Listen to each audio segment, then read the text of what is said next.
There is a moment that almost every survivor describes.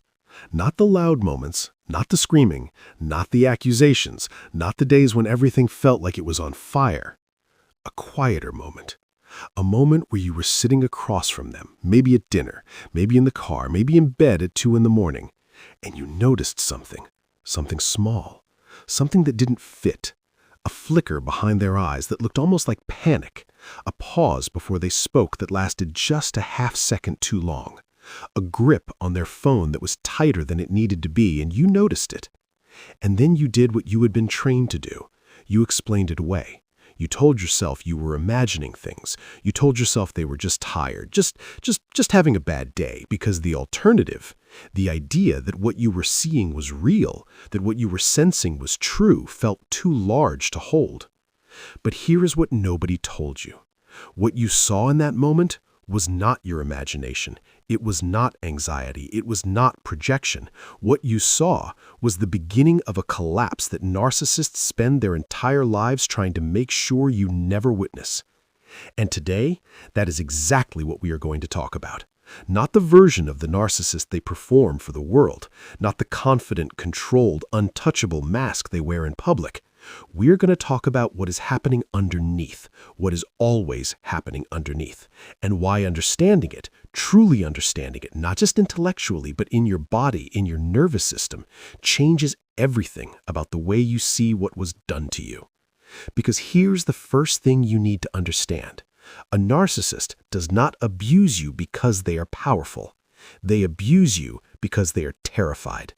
And that distinction is not a small one. It is not a technicality. It is the entire map of everything that happened inside that relationship. Every time they diminished you, every time they twisted your words, every time they made you feel like you were the problem, the unstable one, the too sensitive one, that was not strength. That was a system in crisis doing the only thing it knows how to do to survive. And once you see that clearly, something shifts inside you. Not into sympathy, not into excusing what they did, but into something far more useful: clarity. The kind of clarity that stops you from spending years trying to make sense of behavior that was never about you at all. So let us start at the beginning. Not the beginning of your relationship with them. The beginning of your relationship with them. The beginning of what they actually are. Underneath the performance, underneath the charm and the confidence, and the way they could make a room turn toward them like sunflowers toward light. Underneath all of that, a narcissist is operating from a wound so deep, so early, so fundamental that most of them are not even aware it exists. Psychologists call it a fragmented self. What that means in plain language is this: at some point very early in life, something happened, often a combination of things, not a single event, that made it feel unbearable to be ordinary, to be flawed, to be human.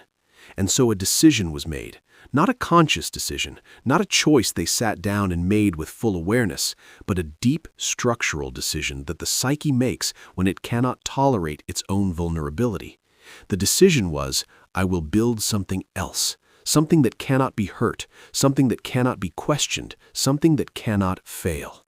And that something is what you spend months or years living with: a construction, an architecture of superiority, control, and entitlement, built specifically to keep the real self, the small, terrified, deeply ashamed self, locked, way where no one, including themselves, ever has to look at it. Now, here is where it gets important for you specifically, for survivors, because you have probably asked yourself some version of this question 100 times. Why did they treat me the way they did? Why me? Was I not enough? Was I too much? Did I do something to bring this out in them? And I want you to hear this clearly, with all the weight it deserves.